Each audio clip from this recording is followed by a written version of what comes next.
Well, so then let me turn to the main event. I've got a snoot full of tequila and a messianic mission, pawing the ground to talk to you as usual.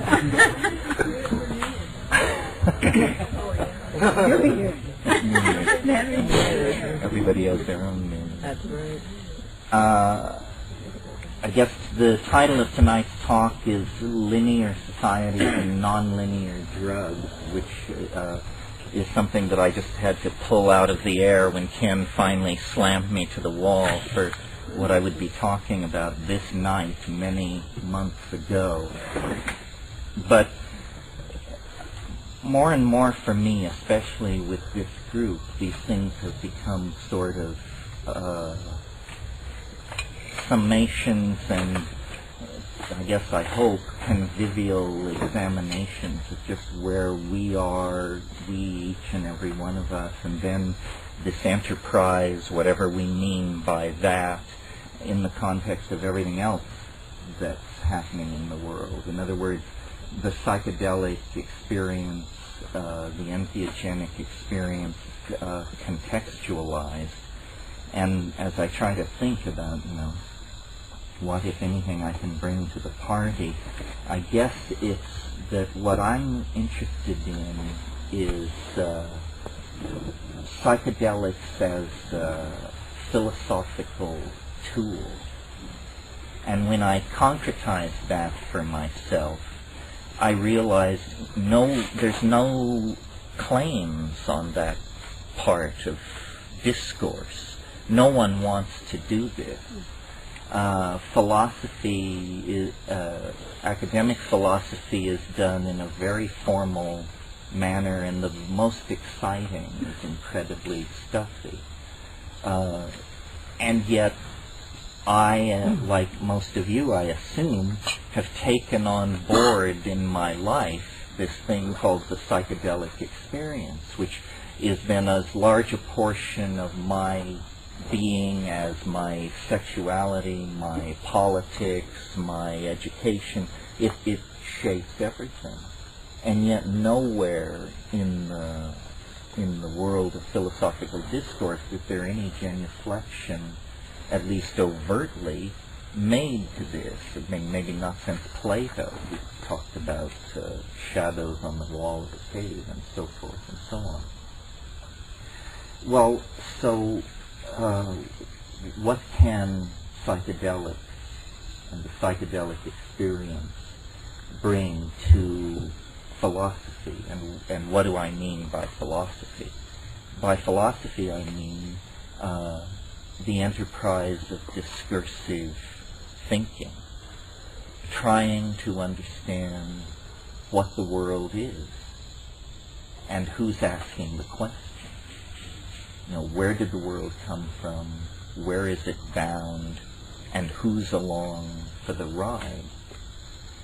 And it seems to me that we, as a community, have, this is sort of hard to wrap your mind around, at least for me, but we have, in a sense, inculcated into ourselves the image of an underclass, so that we struggle for legal toleration of our practices and our habits, but we don't struggle for intellectual legitimation of our visions.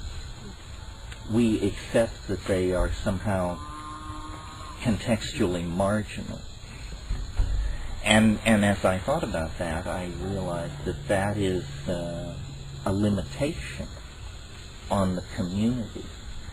That the information which is coming from the psychedelic experience as interpreted by Western people is primary evidence for the need for a major paradigm shift in the whole way the Western mentality does business.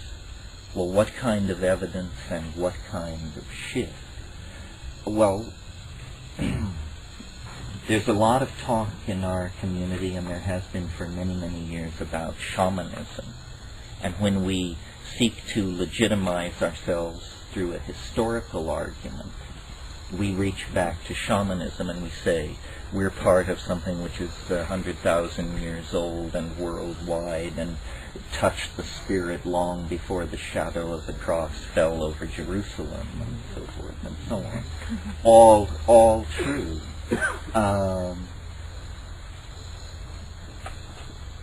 And in a way that has, I think, that tendency, which is part of the broader tendency in the Western mind to valorize and grow nostalgic over the primitive, has put a certain political cast on our stance and our position. But what we are is, again contextually, is a culture of science. And I'm speaking now of our community. It's the Albert Hoffmans and the Dave Nichols and the Sasha Shulgins who have kept our canoe afloat. These are men of science. It's methods, it's vocabulary, it's culture.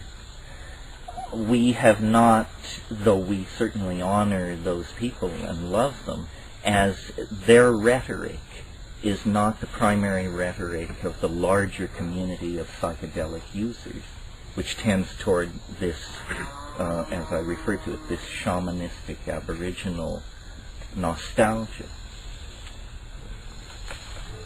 This, I mean, let me just turn left here for a moment and say, I feel more comfortable with the scientific end of things. I think the news coming out of science is the most psychedelic news there is. When I go to the internet, I go to things like Science Alert and the Hubble Picture of the Day and this sort of thing. And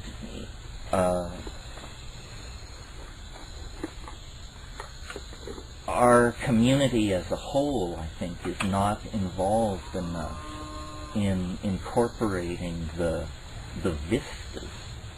If, while we struggle to legalize psychedelics, psychedelic thinking is everywhere triumphant, because the instruments built by linear science throw open doorways on the unimaginable, and the most revered and hoary hefes of the scientific establishment have to genuflect before this stuff.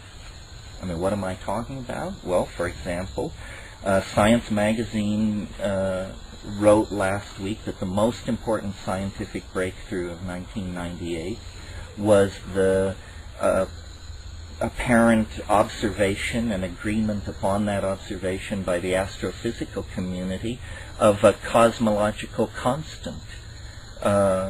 This sounds like very deep physics, but if I give it to you as a headline, what it means is the entire universe, every atom and every empty space of it, is ruled by a very weird force that has now been seriously known to science for precisely 5 months.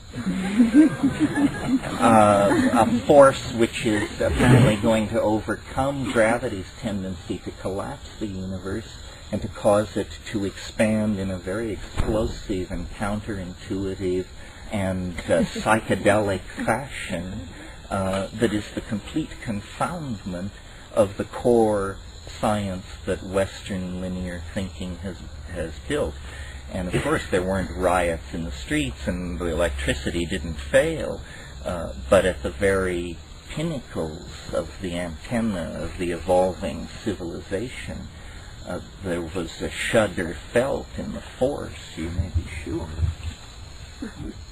So there are two much larger forces than our community that are in play in terms of shaping the cultural modality, and I would call them, what would I call them? Well, I would call one of them science. It's the other one that I'm having trouble with. It is everything which is not anchored in the rational. you know, the 20th century is the most spectacularly celebratory, has the most spectacular celebratory affair with the irrational since the 16th century. I mean, never before have so many prophets, wizards, wise women, casters of runes, and seers of visions moved among the people, plying their wares. And part of this is brought on by the tension between the failure of the education system at the very moment of an inflationary expansion of knowledge, so that it's very hard to be au courant in all fields. And if you're not current in a field, then probably your version of that field is some kind of story, a myth. You know, I mean, if you can't keep up with quantum physics, why not fall back on archangels? You know, it requires less intellectual engagement or something like that. Discourse is fragmenting.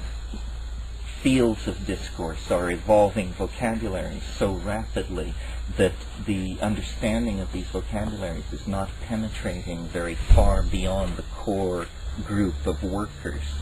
So then this is creating kind of islanded systems of self-reference, where outside those systems of self-reference, information doesn't travel. The people who are the gene splicers know very little about remote sensing, and both of those parties know very little about recent discoveries in astrophysics, for example. So there's an intellectual fragmentation. I live in Hawaii and in a forest in fairly remote conditions, and so I entertain all this in my mind all the time and try to, my faith, and I assume it's the psychedelic faith, although we've had some fairly existential characters in our ranks over the years. But the psychedelic faith, I think, is that the universe is beautiful in the Platonic sense, and therefore good and true.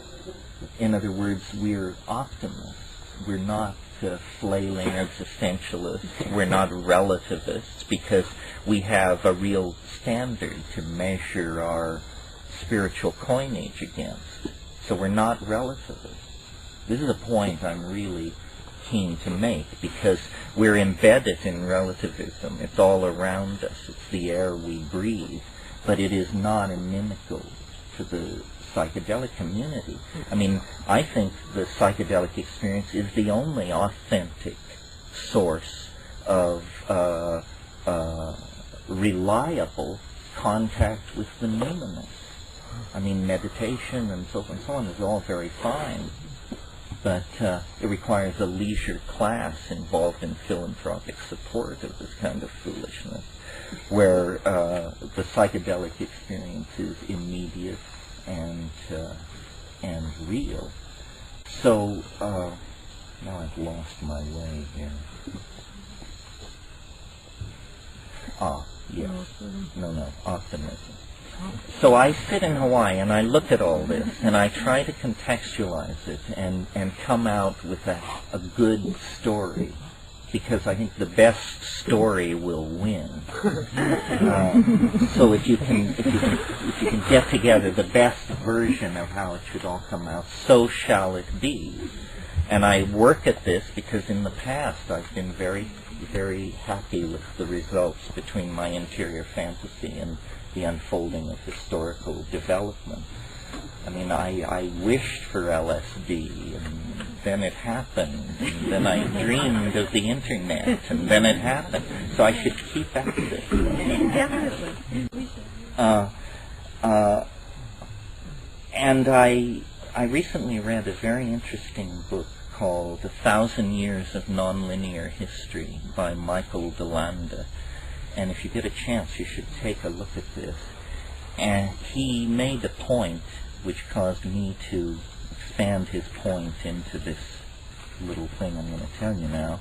But his point was that human beings are very involved in the movement of geological material, that as a species we move rocks around on a very large scale, and of course it's interesting that some of the earliest human structures are the most physically massive and weighty, like the Great Pyramid. So DeLanda made this point about our relationship with the geological stratigraphy of the Earth, and that cities were a kind of geological extension of the process of crystallization, carried on through the intermediation of a biological unit, i.e. intelligent primates who are building these structures. And I thought that was very interesting. I had never considered it before.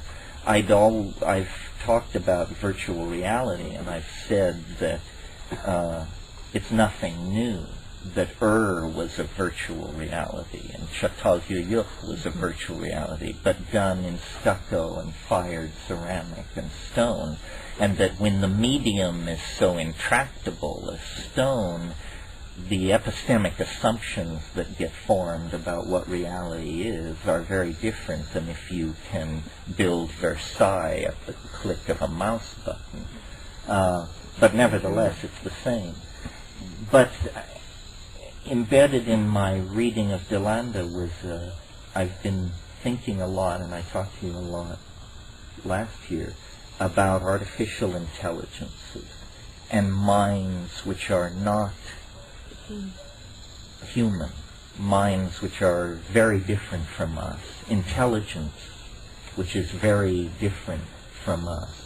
While the naive are scanning the stars, our appliances have become telepathic. There is a very strange kind of intelligence being called into existence by ourselves, strangely enough. And this is the connection to DeLanda, this artificial intelligence which is being called into being by human activity is made of the same materials as and Çatalhöyük. It's made of ceramics, glasses, and metals.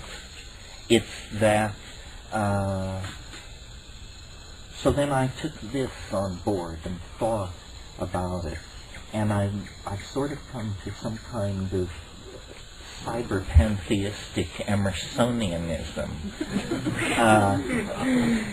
which is,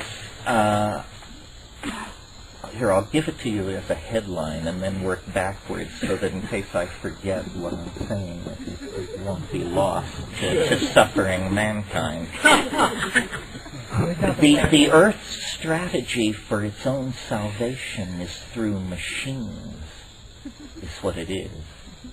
And human beings are some kind of, we are the deputized spouse, we are the bride in this alchemical rarefaction of glasses, ceramics, metals, and volatile materials. Apparently, the Earth is like some kind of an embryonic or fetal thing. And at the end of its gestation, what is happening is it is ramifying its nervous system, is appearing in its developmental, in the unfolding of its morphogenesis. And as we contemplate nanotechnologies and see ourselves working through bacteria and this sort of thing at the engineering level, you have to be blind to not then reflect back upon the fact that in some sense we are already working at that kind of level at the behest of it is not clear who, because nobody ever asked the question in quite this way before. The answer to who, I think, is the Earth.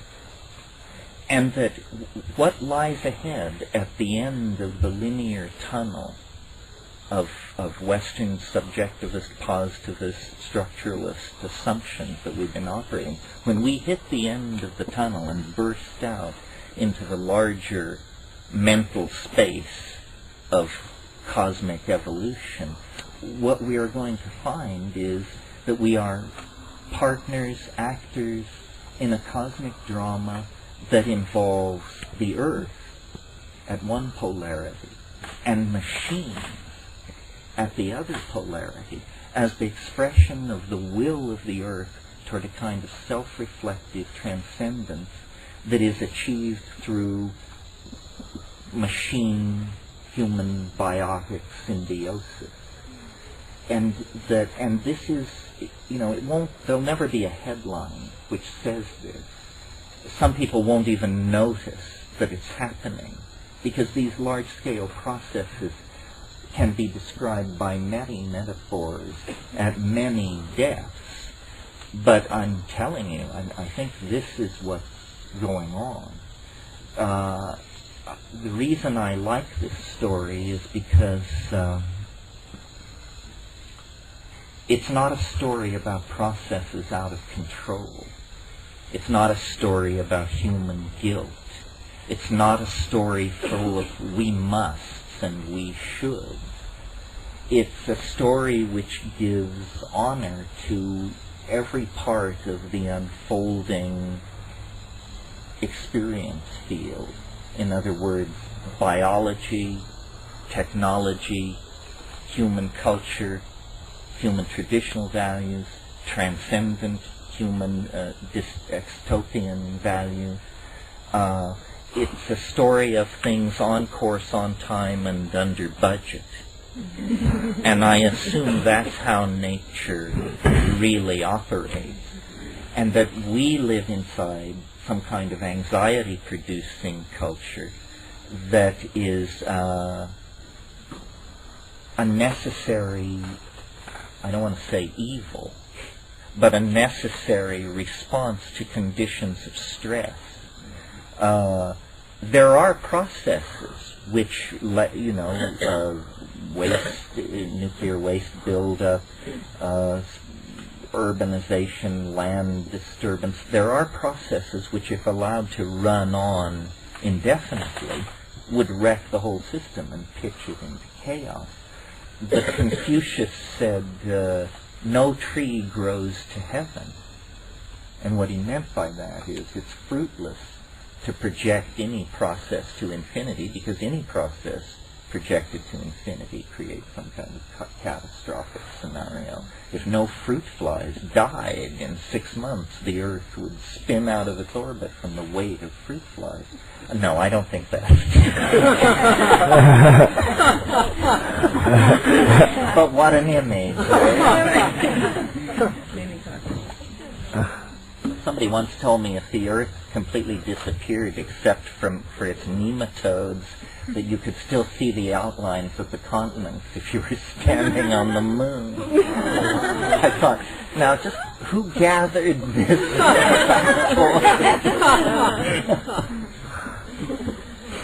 So then, to bring this back around a little, where is the psychedelic experience in all of this? Well, it used to be called, or at one phase it was called, consciousness expansion. And consciousness expansion in human beings is going to become an absolute necessity, because we are summoning out of the woodwork of cybernetic technology machines that are going to require super intelligent humans to direct and have discourse with them. This is happening. It is already happening. I mean, the internet is this. I mean, it doesn't tap you on the shoulder and remind you to brush your teeth, but it is, a partner in the understanding of the world that is genie-like. That's the image I have when I sit down to it. It is all John Dee would have asked of his archangelic messengers. He wanted instantaneous information on the political situation in the courts of Europe. He wanted information on the course of the Drake's expedition, then on the other side of the planet. The internet is this kind of magical, intelligent prosthesis. And as I said, there won't come a dramatic moment, I think, a la Lawnmower Man or something like that. These things are much more steeping. The only people who in fact can see the game move against the background of the forest pattern are psychedelic heads. You have to think about this stuff, and you have to develop vocabularies for catching it in action. This is what the game of being an intellectual is, I think. Trying to see the process of morphological unfoldment in action and guess the direction in which it's headed.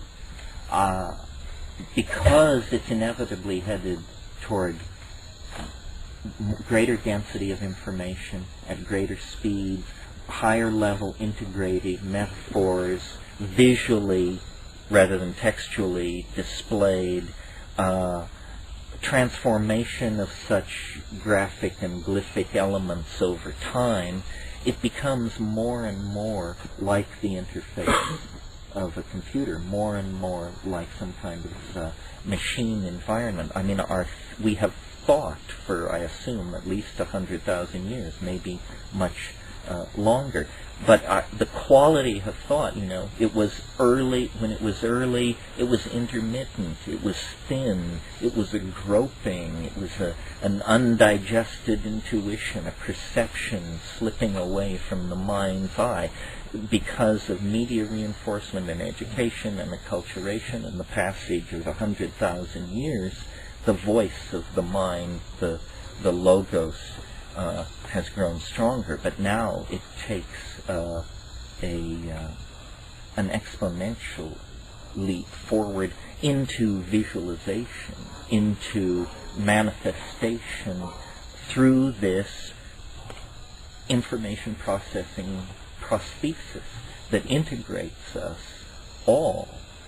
And, I can imagine a future not very far away where the individual, the expression of the individual is lowered, is more muted.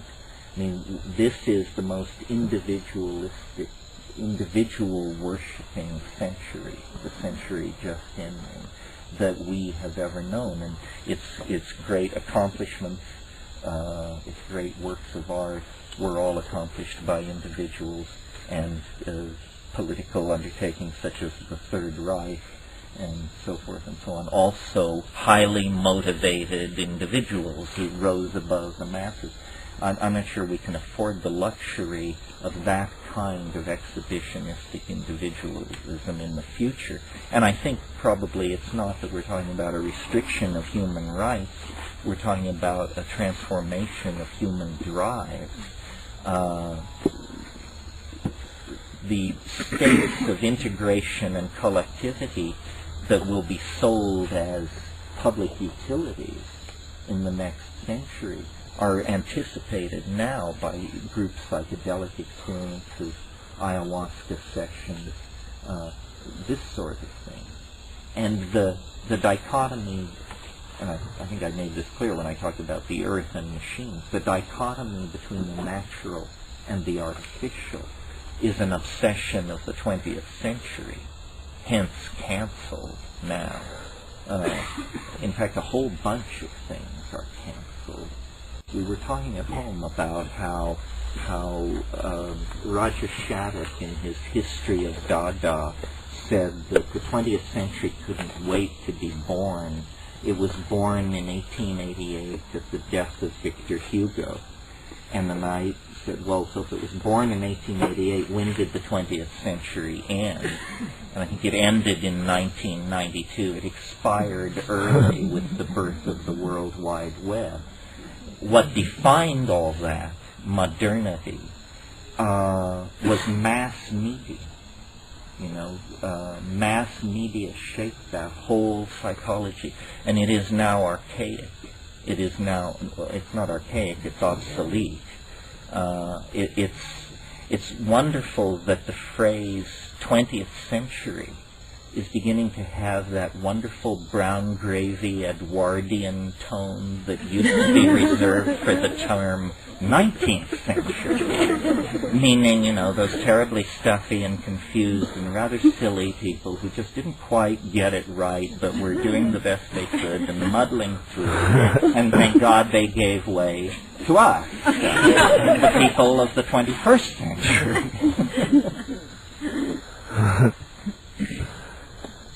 Let me see. Is there a flashlight? I have a page full of notes. I needn't be so... Is there anything here that wasn't touched on?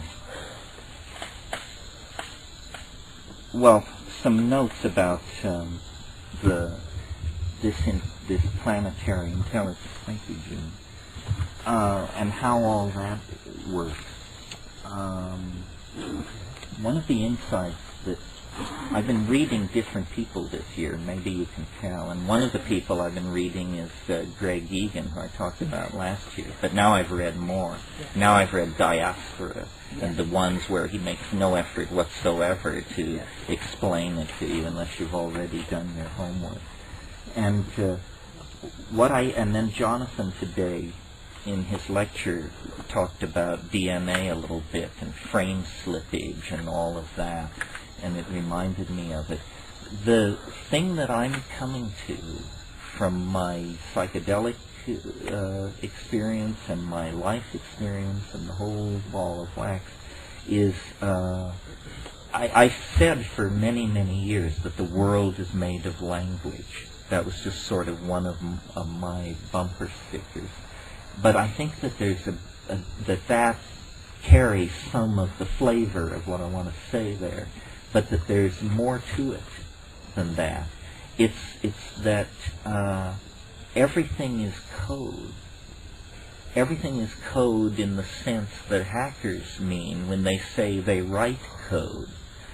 When Sasha stands up and waves his arms and draws what he calls the dirty pictures, he initiates you into a code, a vocabulary with very defined rules and quick to learn, and then they're like tinker toys. Once you know the rules of the connectivity, then you can sit down like a child and begin to stick these things together and say, well, what would this be like, and what would this be like, and does God allow this, or does this break the rules, and so forth. The DNA is like that. Human language is like that.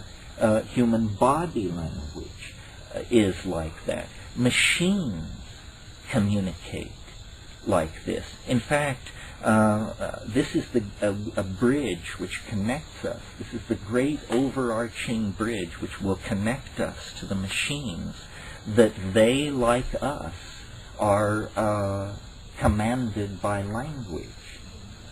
And so this realization that everything is code, and code moving on many levels, is, I think, a further... It's more primary than the perception, for example, that things are made of space, time, matter, and energy.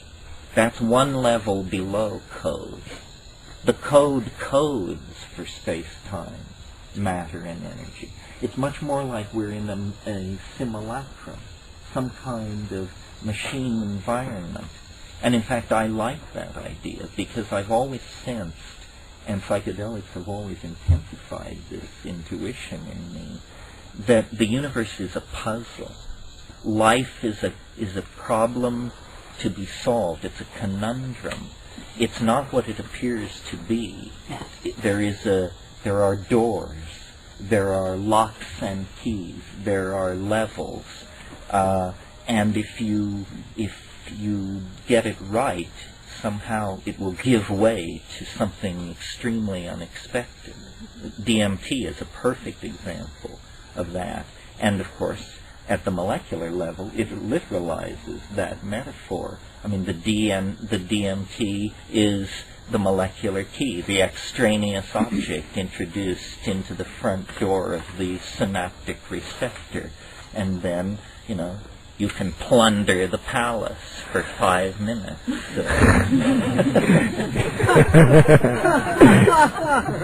Well, if the world is code, then it can be hacked.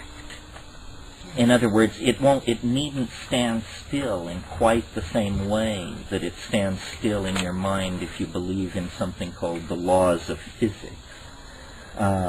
It permits magic because it says behind the laws of physics is a deeper level, and if you can reach that deeper level, you can make changes there. And this leads on to something that I wanted to say about an earlier theme, where I was talking about the legitimation of the community's intuition. It's something that we always kick around at these things, or I always bring it up in some form, is where do the hallucinations come from? We arrived late last night after a 24-hour trip from Hawaii that was just hell, or as much hell as modern airlines can legally inflict upon us.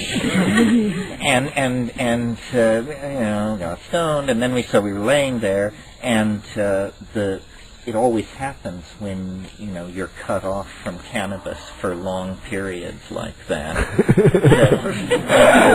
We turn to it; it's 10 times as strong, and the hallucinations were exquisite. And I've been looking at hallucinations now for 30-some years, and I looked at these last night, and I thought, if someone would ask me what were they like, what would I have to say? And I said, indescribable, indescribable. And I looked and looked, and I could look to my heart's content, and they were indescribable. So we always come around to this question, where do the hallucinations come from? And I suppose the unconscious reductionists among us, and I don't mean that they're unconscious, I mean that they unconsciously use reductionism, probably assume that it's some kind of iteration thing, that bits and pieces of everything you've ever seen are rolling in some kind of neurological kaleidoscope that can run forever and just produce this endless download of drifting imagery. But there's a problem with that, because this stuff is too coherent, it means too much, it's too emotionally charged. Well, we have never really rallied as a group to try and locate in our combined opinions the one or several sources of these images. And I think that, and I talked a bit about this last year, but I think this is legitimate perception of thoughts, places, things, times, and objects that either have existed somewhere in the universe, or do exist, or have existed in the minds of beings somewhere, sometime in the universe. In other words, that we have to begin to take seriously the consequences of generalizations like quantum connectivity. In other words, it's one thing to bask in the light of the overarching metaphor, which says everything is connected to everything else. It's quite another thing to say, and so then what are the consequences for me of this? And the answer seems to me to be that the imagination, the inside of our heads, really is the most vast frontier imaginable.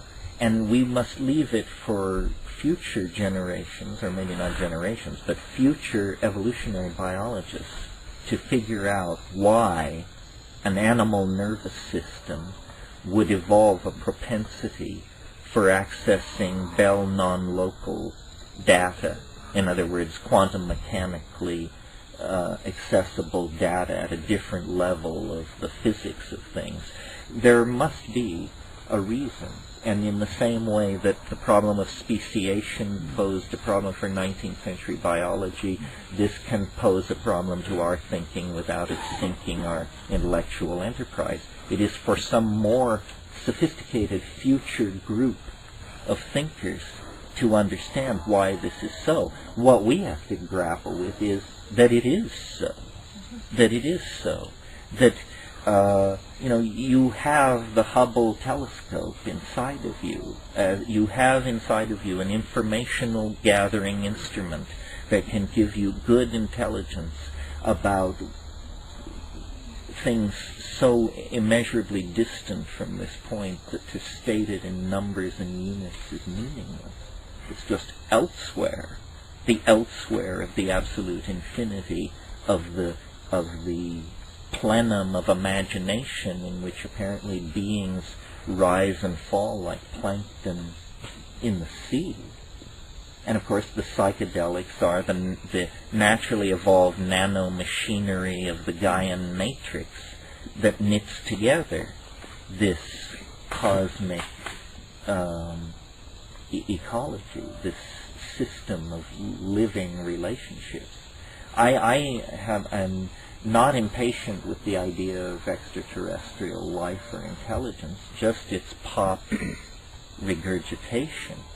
But I think probably planets like the Earth are alive and conscious, and they use the technologies that the species native to them evolve to cast images out into the larger universe, that the dialogue among cosmic minds is a dialogue among entire planetary ecosystems.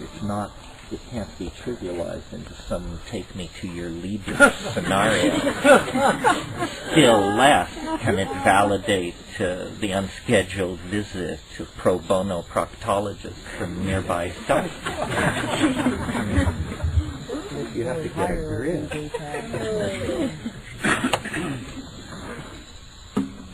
Oh, I know. One other thought that in assessing this year in science, I talked about omega, the cosmological constant, and that is really incredible.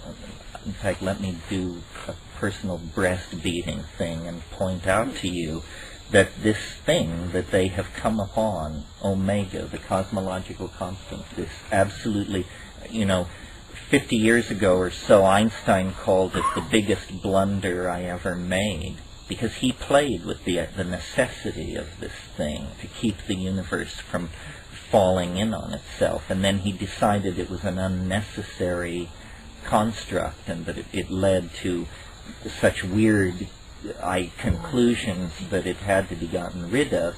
And so that was all very well and good until these recent measurements of the distances of certain supernovae carried out independently by several teams of astrophysicists brought the news that the universe is expanding faster than the laws of physics allow. And when they looked at how much faster, they realized that it called the cosmological constant back into existence. Well, but here there are a couple of things about this cosmological constant that are very counterintuitive. The first is that it acts on empty space. It does not require matter to manifest. It is a property of space itself, the cosmological constant. The second thing is it's a repulsive force that is growing stronger and stronger. Forces don't grow stronger and stronger. They grow weaker and weaker. Gravity grows weaker, light grows weaker, everything grows weaker. This force, as time progresses, gets stronger and stronger. Well, that means when you project it out toward, billions of years into the future, it becomes the dominant force. It overcomes gravity, it overcomes the strong force, the weak force, it overcomes all the forces, it becomes the dominant force. The other thing about it is that it becomes stronger not on an even slope, but asymptotically it becomes stronger. Well, now this produces something very much like what I've been yakking about since 1971, the novelty wave, the so-called time wave. It too grows stronger and stronger through time, and it too has this kind of built-in asymptotic acceleration where it experiences a kind of inflationary expansion in power. The two map over each other very well. But when you talk, returning now to the cosmological constant, when the astrophysical community realized the consequences of taking this on board, they realized that it was dissolving the entire model of what cosmology has been throughout the 20th century. Because what it's really saying, this discovery, less than 6 months old, is that space itself is in the act of exploding, that the universe is on the cusp of an inflationary phase of expansion similar to the inflationary expansion that occurred at the time of the Big Bang. What would this look like? What would it feel like? Nobody can even imagine. It is not upon us. I don't mean that. But I mean that in the near future of the universe, in the next billion or 2 billion years, things will change very, very dramatically. Everything will begin to rearrange itself according to the expression of this asymptotic power. So that was the biggest news in astrophysics. The other news, which has psychedelic implications, I think, also comes from astrophysics. As you may recall, last August, I think it was, I can't remember exactly, every man, woman, and child on Earth got the equivalent of a dental X-ray when there was a thing called a starquake on a magnetar, a magnetic neutron star 20,000 light years away, experienced a catastrophic collapse, and there was a wave of gamma rays that were turned on every light in the system when it hit the planet. And an event like that had never been observed before. And I got to thinking about this, and I realized, we've only been looking for this kind of thing for 30 years. There's probably quite a bit of this kind of anomalous, high-energy, short-duration fluctuation of radiation going on in the galaxy. And then I had a kind of an image, I wouldn't say a vision, but a kind of an image of how things are really arranged on the larger level in terms of the galaxy. And the image was of a donut. And we're accustomed to being told that we're out at the edge of the Milky Way, where stars are few and far between. That this is the boonies, in other words. But I'll bet you the boonies are where biology thrives, because the low star density and the distance from the galactic core and these extremely energetic events at the core would create a kind of donut situation, where it's the toroidal area out near the rim where stars are slow burning and they don't collide with each other and planets can form, and you get the 5 billion year run you need to get to civilization. But a rule of biology and strategy and everything and religious practice, as far as that's concerned, is seek the light. Well, the light is at the core. And so then I saw, maybe the true seeking of the light requires biology to go into partnership with something beyond biology, because the environment at the core is so energetic. And I'm not suggesting the actual core, that's beyond contemplation. That's a black hole. No technology imaginable can get even near the event horizon of an object like that. But I mean in the vicinity of the galactic core, where the star density is 200 to 300 times greater than it is in our vicinity. Those kinds of environments are so fraught with peril for biology that probably downloading ourselves into machine symbiotes of some sort is the only is the only way to go to those places. In one of Greg Egan's novels, he pictures a human future where this is one option. You can fuse yourself with a starship and set out to check out the neighborhood. Or you can join the Amish and till rye in Pennsylvania. Actually, I think you can't do that because something's happened to the earth. But some Hamish possibility is still available.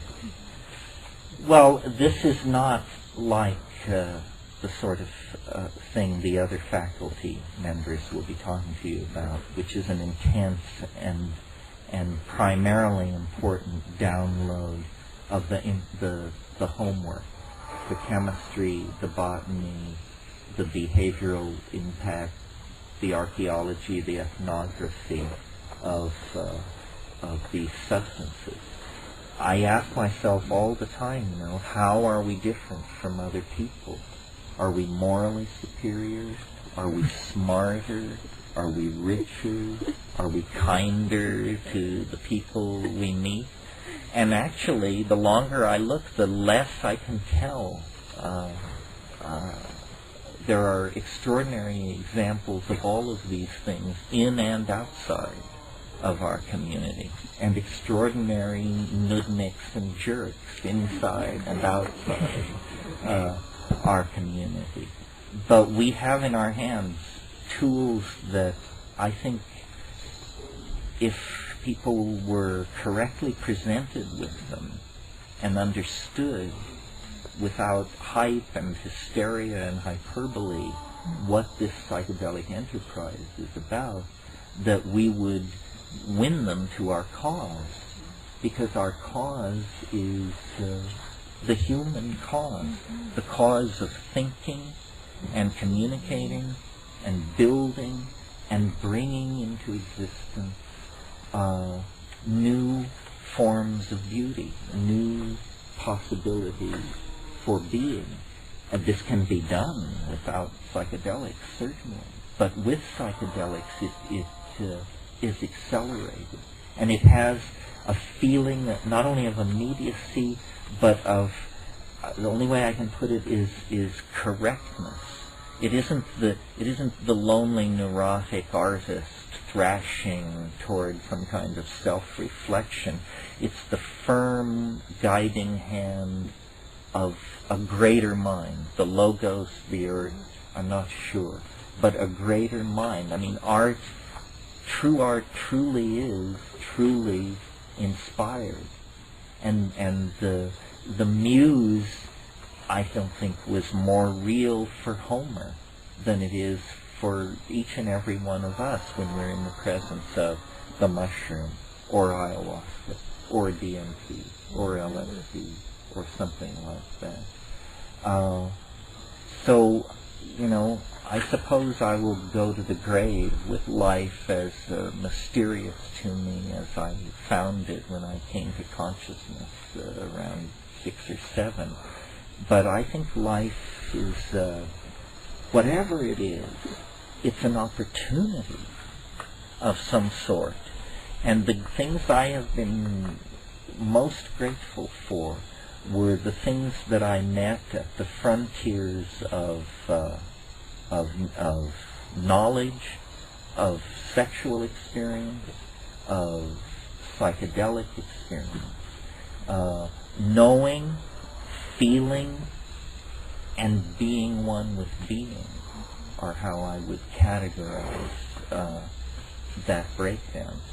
So I think the future is bound to be very confusing and demanding for most people. And there are many claims on each of us and our intellectual loyalties and where we put our energy. Should we tolerate relativism? Should we be Mahayana Buddhists? What's our position on the Huichol? How do you relate to Monica? All these things that sorted out, But I feel actually like the thing that I always dreamed of in my early youth was a miracle. I didn't particularly like Oshfensky's book, In Search of the Miraculous, but I loved the title. And I used to just sort of chant it as a mantra. In search of the miraculous. Just one. I knew the rules. Just one is enough, because one secures the possibility of an infinitude of miracles, whether you have observed them or not. Well, now I'm 52, and I've seen, I don't know, 4 or 5, which is 4 more than necessary to make me a lifetime optimist. But the recurrent, the enduring miracle, however it's achieved, is the psychedelic rush. You know, that giddying moment when all bets are off, all boundaries dissolve, the machinery of language fails, the adjectival wheel wells burst into flame, and then, you achieve orbital velocity and are in the presence of the thing.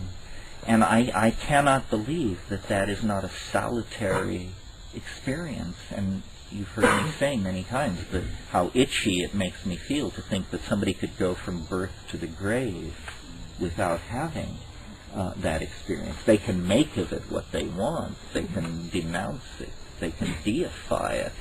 But one should have it, because it's one of the compasses, the primary compasses of being. And it's larger than the historical context.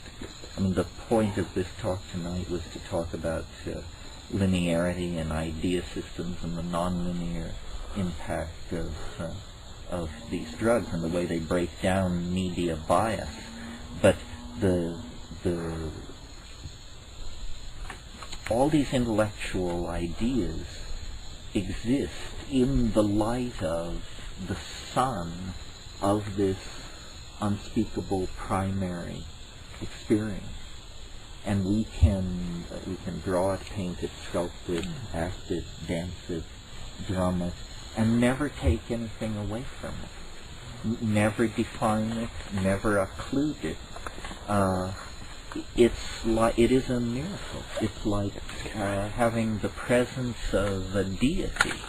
It's, I think, very hard for me to open myself up at any given moment to the full implication of how fortunate I am and how good life is in the shadow of this particular tree. Anyway, that's the formal talk for tonight. Thank you very much.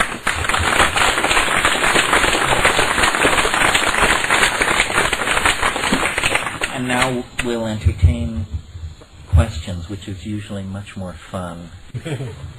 So, anybody got a take on that, or want to say something completely oblique, or anything else? Last year. Let's start with last year. Human intelligence, giant intelligence, artificial intelligence, extraterrestrial. Can you speak up? You'll repeat it. Well, the question is about the discussion about artificial intelligence. You mean the hierarchy of the relationship of these things? Well, I don't know. I guess it's becoming easier for me to be a mystic about the Earth than to think that we are going to be rescued by the Galactic Federation. I think that the Earth, that it's a profound connection. The Earth is the foundation of everything. It's the foundation of biology, and it's the foundation of machine culture and machine architecture. So, if you can imagine that a redwood is alive, it's much easier for me to imagine that there is some kind of slow-moving, telluric intelligence that may have begun as a homeostatic system. In other words, to stabilize the atmosphere, to create a chemical environment that had a momentum to it that wasn't driven by the cosmic ambiance. You understand what I mean? And then feedback, perhaps. Yeah, feedback mechanism. And then, of course, people say, well, it's very hard to imagine it because there are no genes, there is no nervous system, there is nothing that we can quite... But I think that, first of all, we don't know a great deal about the Earth, the ocean currents, its magnetic fields, its 32 nutational and precessional motions, its core dynamics, its distribution of materials. It is complicated, and that's what's always required for self-referential and feedback systems to evolve. Life evolved on the surface of the Earth. Now, in the usual story of this, the Earth is not a major player, it's just sort of where it happened. But on the other hand, what if you took the view that the Earth permitted or coaxed into existence or made possible or encouraged or enzymatically catalyzed these processes? And the geomagnetic reversals, the glaciations, the ebb and flow of nitrogen levels in the atmosphere, all of this has pumped biology. And it's always been presented as, well, the cosmic environment is unpredictable, and so you get fluctuations introduced from the outside by random factors, asteroidal impacts, so forth and so on. But again, this is just a first try with the data. This is just somebody blowing smoke, basically. The fact is you're presented with an extremely organized and coherent situation, the Earth with its many species and ecosystems, and you don't know how it got there. And you don't know where it's headed either. Now, our culture is a culture of guilt, and so the story of civilization is supposedly a story of rape, mayhem, turning the wrong direction, losing the connection. To some degree that may be true, but I think it gives much too much credit to humanity in that it actually hypothesizes that human beings, a primate species, could overwhelm nature's dynamic drive toward order and beauty and take control of things. Well, that's our myth about ourselves, is that we can take control. But we never have gotten control. All of our societies have been a mess. All of our explorations have been brutal and negatory. So, and now comes the machine. And they are produced by biology, which comes from the Earth. And what are these machines made of? Well, glass, crystal, arsenic, copper, gold, all these things. And they're being hooked together exactly on the model. Clearly the machines are modeled on biology. We talk about connecting them. We talk about languages.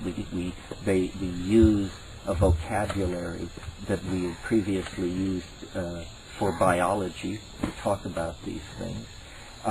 And you see there's a funny thing built in there, which is we are designing the machines to be more and more intelligent. But what we don't understand is that they operate in a different universe from us because we operate at about 100 hertz. A machine you can buy down at any computer store operates at 400 megahertz.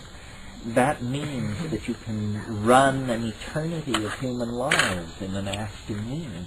It means, in a way, that we are creating a creature that lives in a different kind of temporal universe than us. And we are teaching them to design themselves to be ever more intelligent. And once some kind of intelligence arises, because it's intelligent, the first thing it does is design a more intelligent version of itself. Well, at 400 megahertz and with a worldwide amount of processing power to draw on, you can imagine something coming to embryogenesis in a matter of hours. Something emerging recognizing itself for what it was, and then just starting up the ladder. And what would this look like to us, and where is our place in it? This is the adventure of the future. We are going to be a different kind of people, because we're going to have to live in the presence of alien minds that will be manifestly and obviously alien. They won't hold back, and they're not going to be, at every moment interested in us either. In fact, we will become, a footnote in their encyclopedia of being, and what they become in our encyclopedia of being remains to be told. But this is all happening, and it's just a matter of the coalescence of technology and language before more and more people recognize it. As I say, there isn't a speed bump. There isn't a dramatic moment where everybody gets it. But when you talk to the people who actually work in these fields, they know, that this is the Faustian enterprise of all time. That this is the handing over of the destiny of the planet to the companion mind that our history and our science and our souls caused us to summon into being. It's pretty interesting.